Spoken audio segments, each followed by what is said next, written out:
Welcome to Resist with Joy podcast, where we amplify the voices of everyday people and empower our listeners to engage, show up, and become the policy shapers of tomorrow. I'm Tina Marie. My name is Martina, and I'm glad you're here on a midweek edition of talking about stuff that affect us here in Hawaii. Too many people think it's easy going in Hawaii, but we have politics here and we have the buddy system, and we want to take a closer look at this in today's episode. Let's dive right into this.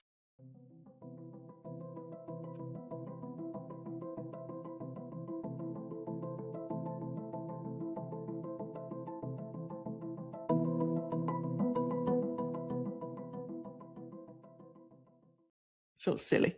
So good. We have to be silly. I was telling my husband last night, he's usually works really late, so we usually don't go to bed like at the same time. I usually go there before him, but last night he came to bed with me. And I kept like poking him and tickling him, and then he started tickling me, and he's like, "You're such a brat." I'm like, "We have to be silly with each other. When I'm gone, you're gonna miss this." I don't have plans to go anywhere, but it's just funny. We have to be silly. Yes. That's part of resisting with joy. That's right. That's our joy, to be just making fun of things and trying to create a different mood, because the mood is just really, the mood is down. We're not in a happy place in this country, in this world. And so let's dive into this first topic you brought up earlier. You looked up something on Google, right? Yeah, I was, for shits and giggles, I was curious about how many conflicts are in the world right now. So I researched, and I was like, or I just didn't research. I searched.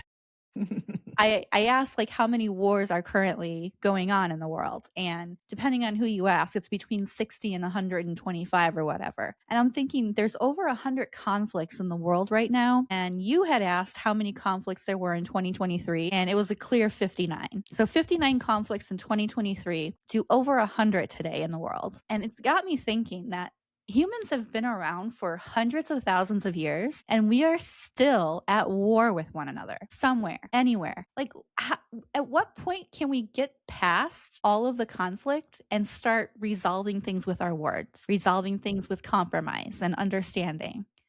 And it just boggles my mind that we're not, forget aliens coming here and trying to make peace with us. We're still at war with each other. So of course we haven't met aliens, because they don't want anything to do with us. It just boggles my mind that we cannot get to a place where we just have peace. It's like we're hardwired to be at conflict with someone, and I just don't get it. I think it's an easy explanation because it's manufactured conflict. And I want to just specify, you looked up armed conflicts, right? So people are really at war and fighting each other, maybe bombs flying or drones flying. This is the kind of conflict you look up. So real violence against nation, from a nation to another nation, or maybe within a country too. That would be civil Yeah, it war also included between. civil. Yeah. So my mind just went to post-World War II. What I learned with history now is that the United Nations were created. I think the first thought process was here with Churchill and FDR, that they said in 1942, hey, we cannot continue after World War I and then World War II and all this devastation around the world, all these nations at conflict. We have to come to a place where we talk things out. And when you talk about how nations talk to each other, is diplomacy. And over the last 80 years, a lot of diplomacy training has gone into a lot of people. I mean, we're not trained for diplomacy, but we would know how to, in a household or just with colleagues, we would know how to resolve a conflict. There's so many theories or so many skills you can develop how to solve a conflict, and you talk it out. And actually, since World War II, there was this, the United Nations was, and the Charter of the United Nations is about, let's talk to each other before we hit each other. And that is so clearly, it's also been taught over the last 80 years, we had the most peaceful times of a stretch of time in all humanity. So for the longest time, about 80 years, we were not in these major conflicts. But then Ukraine started. That is, of course, was a major escalation, because it's the largest land war on European land since World War II. That's why it's a really, really important conflict to watch. And the aggressor is Russia. And then, of course, now Iran war being started by Trump and Netanyahu. I think it was February 28th. And that's blowing up our entire economy over the entire world at this point. Yeah. So I just say, there is a system in place to talk it out between nations. It's called diplomacy. But I agree with you that too many conflicts between nations. But I mentioned, my first thought was that it's manufactured, because we have to look behind the scenes of who's making money. And I didn't really understand that until recently. I mean, I always knew about, what's it called? The industrial military complex or something. Yeah. It bubbles up with all the corruption that, for example, the Trump sons are involved. They invest into companies that get all the drone contracts and all that stuff. That's how it bubbles up even more. But there was, I think, Peter Thiel had a speech years ago where he would say, we need to create conflict, damage as much as we can, and then the rich people can pick up the pieces and create more wealth based on that. And when I look back, I mean, I grew up not post-World War, but 20 years later, Germany was in rubbles, and there was a lot of building up again. But who built up? Who are one of the biggest companies, for example, in Germany is like Mercedes and Porsche and all the auto industry. Mm-hmm. And these guys were pretty involved in World War II to be on the wrong side. So this is kind of this repeating of like the wealthy want to destroy, they manufacture conflict for whatever reason, something blows up and they have to fight it with violence. And so then eventually there will be a solution. And then they're the ones to provide the solution after they break it. That's right. Yeah, something they needs to break be it rebuilt. And they're like, hey, I know how to fix this. Yeah. So it's definitely manufactured conflict, and that has not stopped since World War II. But I think for a lot of people on this planet, those 80 years that we created just so much better lives than what my parents or my grandparents had. I mean, we can really say the career or the life I could live, go to a different country and build a small business and all that stuff and live in this beautiful place. But still, it's all on shaky grounds again because we have a fascist federal regime, and they do that on purpose. And another thought come to my mind: why is this, especially now with the Middle East? It's all about oil, right? It's going back to oil. There were so many conflicts over the years based on how to keep an economy going that is based on oil products.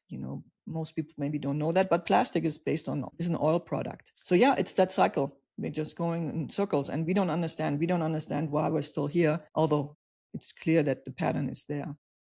Yeah, the pattern is there, and it's definitely manufactured for sure. And it keeps the wealthy people in power. Mm-hmm. I think, I was watching somebody go through a shopping catalog, like it was a fake shopping catalog, but he was trying to figure out how much stuff he can buy with $1 trillion, which is Elon Musk's net worth. And it took him a minute to just get through half of it. And he bought the normal things like planes, cars, houses, mansions, whatever. He bought the White House. It was a funny thought experiment, but I'm just sitting there thinking, like, nobody needs that much stuff. There's only so much stuff in the world. And the fact that these people keep going after and buying and accumulating more and more and more and more wealth, it's absolutely ridiculous. And the fact that they're creating conflict just to fix the conflict, just to gain more wealth from the conflict, it's like, why? What is the end game? What is the end game for accumulating all of this? Power to control populations and maybe regulate how many people can live on this planet. We do have a problem. I remember that in 2010, 2012, there was this big discussion that we have too many people on the planet, and then the discussions died down again. But I think those rich people, they see that as a problem too, and they cannot maybe control those populations because it's such a big population on the planet now. And they came up with different schemes. How can we control populations and then also reduce number of people on the planet? And that, if you think of that, maybe it ties into why an RFK Jr., our health, what's it called? He's the Secretary of Health. I mean, absolute cuckoo person is in charge. But say that again. Cuckoo person. But he's in charge of the health of the American people. Think how the word ridiculous is not strong enough here. But what does he do? He takes away so much science and the real good information from us citizens because he kicks out people out of the CDC. We have these, not sure what it is. Was it a virus that came with the salad and the lettuce? Anyway, there was this huge outbreak recently, or maybe it still continues. You have to watch out what you're buying, and all these things, these inspections were all regulated. But he takes these things away. Eggs have been recalled. So now eggs are being recalled as well. And it's like, what can we eat? We can't eat anything because they took staff away to monitor all this. Yeah. But if you think of the big picture, what the rich people want, that's a question you had earlier. It's kind of like, let's reduce the people that can live on this planet, and how can we control this? So it's all the end. What is the end goal? Control over populations. I really believe that's an end goal of the very wealthy people. And along the way, we see just who buys into this stuff and who does resist and still has a heart for other people and wants other people to thrive. And I just It's like you really get to see who's on what side, because we have so many examples now where the fascists are doing things, and you see the people that run along with it, pretend to run along, or have a clear line, which I have. I have such a clear line. I don't talk to fascists. I don't let them get into my space, and I do fight them. But seriously, it's true. And I also think back at like the game of Monopoly. Like the entire goal of the game is to make everyone else go bankrupt. And this means everyone else no longer has money to stay at your property and pay rent and whatnot. And it's like, if we do that in the real world, it's going to be a very lonely existence for those who have all the control, because we're all going to be broke. We're all going to be dead. So they're basically going to control ashes and nothing. And it's going to be a very boring existence because we're not going to be around to entertain them. There won't be any bowling alleys. There won't be any restaurants or fine dining. There won't be any movie theaters. Like, just think about all the things that you do to have fun on a daily basis. Even going out on your yacht, you need people to service the yacht, to maintain the yacht, to fix the yacht, to drive the yacht, And it's like, what are they going to do? They're going to be so bored if we're all gone and dead and broke. Yeah, they don't have a human experience. That's what we have. It's like, for me, Yeah. human experience have to have the full range of emotions, chapters of your life where it's maybe very traumatic and sad, and you get out of these phases. And then you get to phases where you feel like, yeah, I got my life under control, and maybe something else happens, and you build your career on something, So this is the phases of your life, including all the emotions that come with it. For me, it's a human experience. Also have relationships. I mean, in general, I don't have many friends, the American way of saying friends. In the German language, if you say friend, it's called Freund. It's really that you have a relationship, you're tied with someone. But we use the word acquaintance so much more. And I in have America, a lot of acquaintances. I have a lot of acquaintances too. Yeah. So for me, a human experience is also have good connection to people. And, maybe those connections go away at some point. Maybe there's an intense phase, 5 or 6, 10 years, you go along on the same journey in life, but then things go out, and then you find someone else that maybe fits a little bit better into your life and can be a friend. And that's for me human experience. And I believe all those folks that are power hungry and just trash everything around them, that it's not a human experience. Yeah. Anywho, why do we think we have to be in conflict? It's because it's being presented to us, it's manufactured. And so we are, through the media, are being gaslit that this conflict, a few people make a decision to go to war, like in this case, those people in the administration, in the federal government. Apparently Trump was convinced by Netanyahu to just go along, And when you listen to all of the historians around, not even historians, even the people that worked in the prior administrations, they said all presidents were talking about, should we do something about Iran through armed conflict presence before Trump said, of course not, because they will close the Strait of Hormuz, and that has such consequences for world economy. And so I've heard people say, yeah, but Trump is the strong guy. He's courageous to do it. No, he's the dumbest ever, because he doesn't understand the consequences, but that's sociopathic. And I mean, this guy is everything that is in the, what do you call it, DSM-5. And that's one of the things that he does, though, is he leads, he obtains peace through strength. And this is what that looks like. Peace through strength sounds good, but what it means is, conflict and war. But that's not peaceful. It ultimately will lead to peace because everybody will be dead, but it's not a peaceful way to get to peace. Yeah, it's so twisted thinking. And we are at the end, as the citizen of a country, we listen to the media so we get information, and there's this gaslighting concept, it's like just keep telling the lie and keep telling the lie louder and bigger. And I mean, did you see I forgot the name already because it's so kind of unimportant, but on Friday there was this dinner with journalists in Washington. What do you call that? White House Correspondence dinner. My God, these people that were exposing Trump got an award. You remember the Washington, it's Financial Times. I don't know which paper it was, but there were people exposing that drawing that Trump made for Epstein's 50th birthday. You remember the woman's body? Yeah. I mean, in itself, it's like, just to talk about these things, it's so inhumane, right? And then these journalists go there and they sit in this room with this guy, and you can watch him trying to, the faces he made. And then people walk up to him, get the award, and then I shake his hand. I mean, how twisted are you in your brain? You have no clear, lines in your life. I wouldn't even be there. If I was ever in the position where I won something and he was going to be the one to present me with my award, I would just not even show up. Like, I Same. don't care if it was a Nobel Peace Prize and he was the one handing it to me. No. I'm like, hard pass. I don't even want to be in the same room as, I don't even want to be in the same country as him. But alas, here we are.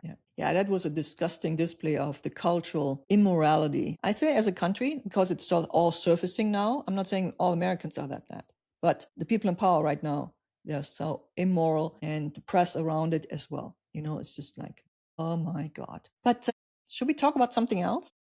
Yeah, I want to talk about the lieutenant governor race. It's heating up pretty well.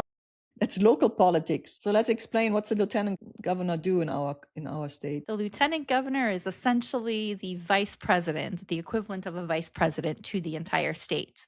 So the governor, you have to think, does the job of like running the entire state, balancing the budgets and whatnot, and signing into laws anything that gets passed through the state government.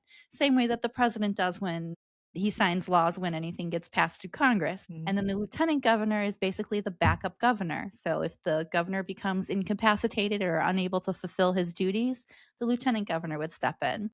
So they're more of a like supporting role and kind of there to just kind of, be an ear or a counsel, so to speak. Well, Governor Green made some comments on our local news channel that I think was pretty interesting. So we have this one Lieutenant Governor, Della Belatti, and she has been campaigning on the fact that she wants to be an independent voice in our state government and how she will be in the position to like advise and counsel the governor and whatnot. And that gave him pause. He went on the news and he said he had pauses about her due to her promise of oversight and to challenge some of his policies that may be problematic. And he said, any partner I have really needs to be ready to work with me. She hasn't suggested that's what her goal is. She suggested instead she wanted to be a watchdog on me. And I've asked myself this question several times, like, watch what? What do you think of that? All right, so we want to expand the story a little more from the governor to this candidate. Her name is Della Belatti. And just to clarify, I'm 100% behind Della. I met her several times now, and she has one factor that I think is the crucial factor in all the candidates that are running for office on every level right now, is that they don't take dark money and supported by dark money. And to expand the story, the other candidate is running is the mayor of Kauai. I believe his name is Jarrett Keohokalole. And interesting enough, he has a lot of TV ads where he's just, he's the cool guy and he wants to be lieutenant governor. In general, I mean, 2 or 3 years ago or 4 years ago, I wouldn't have really thought about this whole behind the scenes stuff. But because I'm a little closer through my work and our work with Indivisible, I have a lot more insider information, or I understand the mechanics a little bit more. We talked about the Democratic Party and that it's a vehicle for people to get into office, and my experience with that and disappointment as well, the entrenched system. And apparently Green has no challenger. I mean, he does have 1 or 2 or 3 challengers in the Democratic Party, but apparently they didn't. They're not really campaigning. I tried to no do campaign, some right? Yeah, I'm trying to do some research on all of the competitors, and they're not really campaigning very well. Like, I've gone to one person's website, and they don't even have their face on their website. So it's like, how can Talk about entrenched, right? Yeah. So we have the primary. We'll be finalizing. Final vote has to be in on 8/8. So right now, people have the ballots at home. We talked about it last week. You opened the ballot with us together, and it was about who is who. And I find this timing so highly interesting because at the same time, we all hate corruption. And when I say we, you can poll the American citizens. 80% of the people say we hate corruption. We don't want someone who is our government. We put people in place. It's our government. We don't want them to be tied to dark money. We don't want them to take money from the side and give someone, a lobbyist, a better deal because they're getting a kickback. We hate corruption. And we would definitely hate the Russian system of government because it's all corrupted. But we're on the way there with this current federal government because there's so much play to play between people. But now we're on a state government level, and it's trickling in. It's trickling. Well, I think it's always been here too, because I learned something last week. I heard about it, Kawakami, with the advertising. I heard this name PRP several times. Pacific something. But PRP is a super PAC that is in Hawaii since 2012 and has influenced politics quite a bit because they're putting money towards candidates that they want in office. Mm-hmm. And in this case, Kawakami is getting a lot of money from PRP. And interesting enough, what I learned too last week is PRP is the, let's say, the mothership of this. It's I think it's for the carpenter, what do you call it? Carpenter union. We should look that up and make sure we get the right names here. But so it's the super PAC is on the side of PRP, and they changed their names 5 times since the 14 years they are really making a difference here in the politics. So they changed their clothing, more or less, to be so that now, you don't recognize them. You don't recognize them being a super PAC.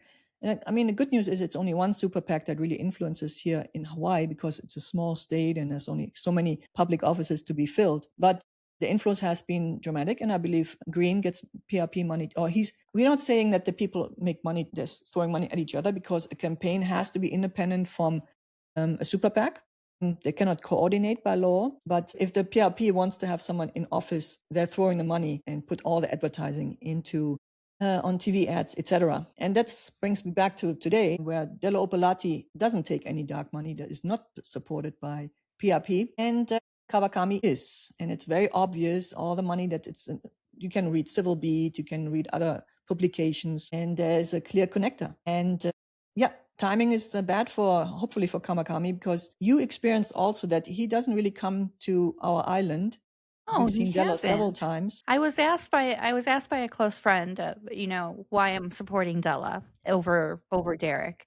And the thing with me is that we have 4 or 5 people running for lieutenant governor in the Democratic Party, and only one of them has been consistently traveling to our island and showing up at events. And only one of them is not taking super PAC money. To me, that is hugely important to me. Like, one, I know that she's not going to be influenced by the people that are paying her. And 2, she's making an effort to show up in the community. And that is the biggest thing that I look for when I'm trying to vote for somebody. Are they showing up? Do they care about the community? I know with our current Indivisible chapter in Kona, we had invited all the lieutenant governors to come to our beach social that we have once a month. She's the only one that showed up. The others didn't even bother asking us if there's another time that would be more convenient for their schedules. Because I know some people had scheduling conflicts, but they didn't even offer like an alternative date to like come meet with us. And then when we had the July 12th meet and greet event, same thing. Like, some people didn't even respond. Others said that they had scheduling conflicts, but they didn't bother to say, oh, hey, when is another good time that we can come out? Della's the only one that came out. And then yesterday, the Democratic Party had their grand rally, which is also kind of a meet and greet, and they do it every election year.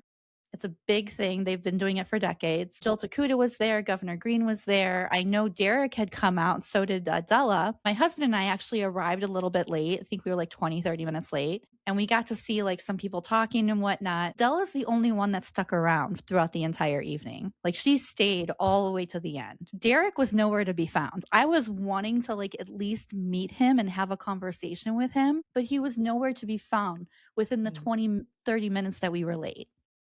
And that to me is like, Jill had stuck around. I got to have a small conversation with Jill Takuda, but like, he was nowhere. And I'm just thinking, how can you run for lieutenant governor and not show up for your community?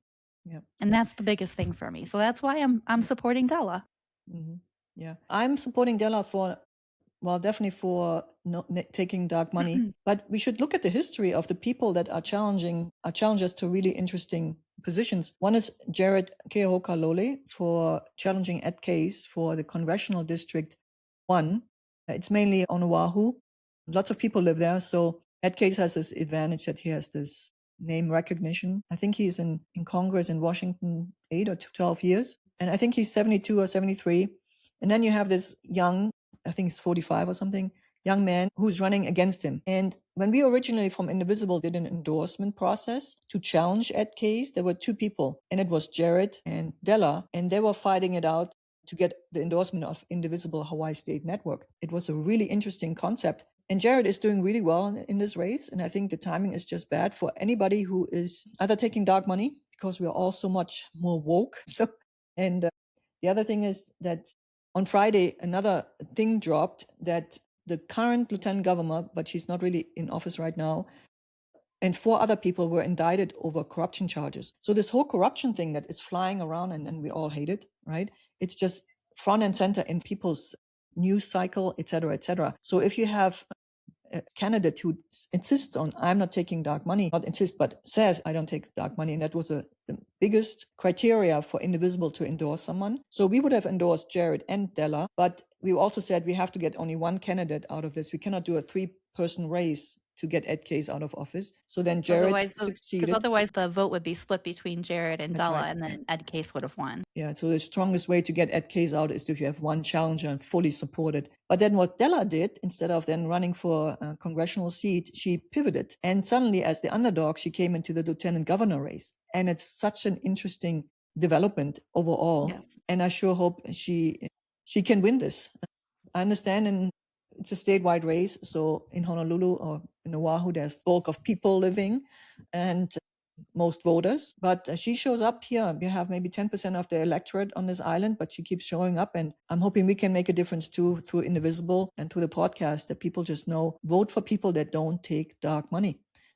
That's the only way. That's the root cause of all the problems that have developed over the last 16 years, to have so much money in politics. And we can go back to a pre-2010 place where Citizen United was decided in 2010, where it was about, you as a corporation, or you can spend dark money, etc. So it's a longer story, but it would be nice to come to that place again. And then tying back to what I was saying earlier about Governor Green's comments about her, it just makes her look a lot more favorable. I think he was trying to push the button a little bit towards Derek with those comments underhandedly, but I think it backfired on him a little bit. All of the comments on social media are like, well, what are you hiding? Why don't you want her to be a watchdog on you? What's going on? You know? Right. And everybody is of the mindset and making comments is like, yeah, we're tired of the coupling and the marrying. No, we should have somebody that's a reasonable voice against you. And I think that kind of just boosted her campaign a little bit unknowingly. Yeah. I believe the world is different. Look at us. We're making a podcast. We're sitting here and talking politics and world conflicts. We wouldn't have thought of this 2 years ago. But 2 years ago, the underworld and the criminal system that was always the underworld is now in the White House. And thanks to the media, that I still have a problem with the media in Washington, but still there was been a lot of exposure. And if we have the House of Representatives back into the blue hands, we cannot wait for the investigations that are coming, because then lots of subpoena will be flying around. Just listen to a podcast about all the law firms, the huge law firms on the East Coast, all these chair people. I mean, how they folded and saying, we're going to do something for the Trump administration, pro bono, and all that stuff, how they folded. They're all going to get subpoenas. And there's one particular congressperson that I really love. He's from Maryland. His name is Jamie Raskin, and he's the ranking member for the Democratic Party in the Judiciary Committee. So anyway, so we have to James McGovern got on my radar recently because he literally called the Republican Party fascist, and I freaking love it. Yeah, you shared that with me. And then the next day, Heather Cox Richardson, our beloved historian, took that into her nightly newsletter. So not only was it a speech on the floor in the House, it then went into social media, and she picked it up too. It was a really important speech that we really have to call it what it is. Not dancing around. The Republican Party is a fascist movement. It's a fascist party. And the only way we can get back to some kind of, or go on a different path, is if we just vote these guys, all of them, out of office. And we still have the ability to vote. And as long as we still have the ability to vote, we are not fully fascist yet. We are on our way to fascism, but we still have the ability to vote. Yep. Interesting times. We can all make the difference. We have agency. Is there anything else you can think of? Yes, I have a special guest here today. Oh my God, who's your special guest? I didn't know. So the special guest has been homeless for a while, since his birth, and his mother abandoned him, unfortunately. And I heard him crying outside, and I finally found him. I gave him food. I gave him a bath, and I'd like to introduce you to him today. Okay. Yeah. He's only a month old. Look how cute he is. Wow. A little baby. Anyways, keep him? I'm trying to find a home for him because I do not have the capacity to have an indoor cat. I have a lot of outdoor cats, but do you want to put this one back outside? We'll get him. Yeah, let him grow up a little bit and then show him outside. So cute. So if anybody wants him, please let me know. I'll be happy to hand him over to you. He's really freaking cuddly and sweet. I love him so much, but he needs to be an indoor kitty. He needs to be a little cuddle buddy for somebody. You know what I just realized while I'm looking at the cat and you? My signage is totally off. So you guys, so you know, we don't look for that. I don't look for these things. You have to tell me. Is there anything you want Okay. to say, kitty cat? Say bye-bye. So we're going to finish up with cat loving and putting signs straight again. And we'll see you next week. Keep going and vote in the primary.